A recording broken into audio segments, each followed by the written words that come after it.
Hello there. I'm at Chateau Laffitte Carcasset in Saint Estephe, and I'm just finishing off a tasting of their wines in which I've tasted Chateau Laffitte Carcasset from 2016 through to 2023.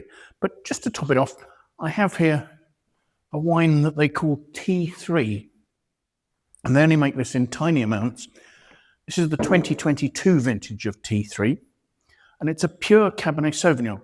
And the meaning of T3 is that this is a wine that comes off what they call Terrace 3 here in Bordeaux. And in fact, there are 6 gravel terraces that comprise a large part of the soils of the Medoc, certainly the viticultural soils. And of these, it's my understanding that when the classification of the Medoc was made in 1855, somewhere in the region of 80% of all the class growth vineyards of the Medoc were on these gravel terraces of either Terrace 3 or Terrace 4. So I think Chateau Laffitte Carcasset, being a crubourgeoissuperieur, is actually making a point in producing this wine that all the vineyards that they use for their red wine are actually located on this premium soil type. They do have some superb terroir. I think they're wanting to underline the fact that their soils rate alongside those of some of the great growths of the Medoc.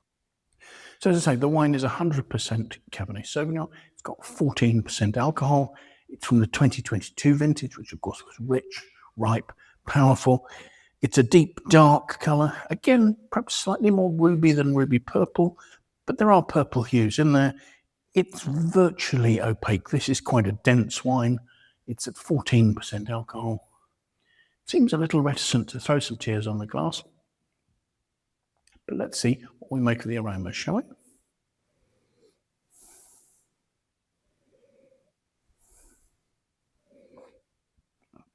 The aromas are very clean and fruit forward. This is a modern style wine. And what I'm getting here is some bursting, juicy black fruit, black cherries, maybe a little bit of juicy black plum, but predominantly cassis on the aromas. There really is quite a sort of a piquant, lifted nature to the fruit. So it's a taste.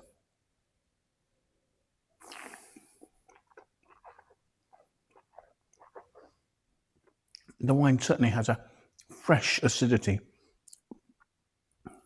Then an earthy, dusty, powdery structure kicks in. There's a sort of a note of graphite, some toasty oak, fine, silky tannins, almost a touch grainy. I believe this is a wine that's aged in 100% new oak. So not surprisingly, there is an underlying cedriness. It's actually quite harmoniously woven into the rich fruit. But yes, there is an edge of toastiness, of black licorice, of graphite, pointing to the use of toasty oak here. The wine is full-bodied. It's 14% alcohol, does seem to be adding a little bit of weight, not necessarily warmth, actually. I think it's powerful fruit and the structure is actually keeping the alcohol in check particularly well. It's not overpowering that sort of juicy cassis fruit. And because the acidity is giving it a lift, those mouth-watering black carroty notes are giving the wine a long, fresh finish. The finish actually starts with those sort of slightly earthy, powdery, structured tannins that are so typical of Saint Estephe. But really, it's the elegant, juicy cassis that you finish with.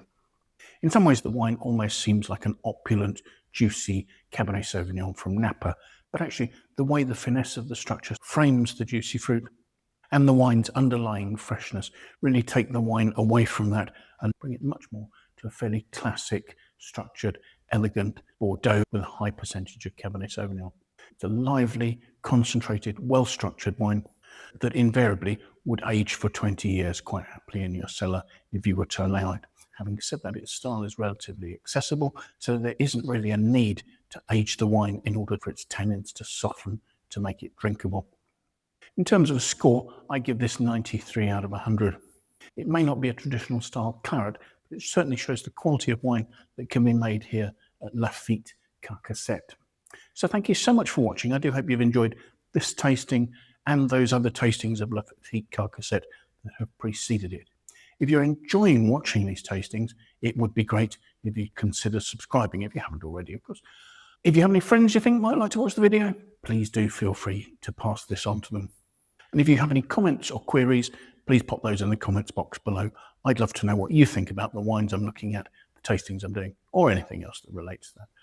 I'll leave a link to the winesearcher webpage for this vintage of this wine in the notes below, so you can follow that. You can see how expensive it is, you can see who's selling it. And from that page, you can follow links that will give you lots of background information about the producer. So thanks again for joining me, and I do hope that maybe you'll be able to make some time and come and join me for another tasting in the very near future. Till then, bye for now.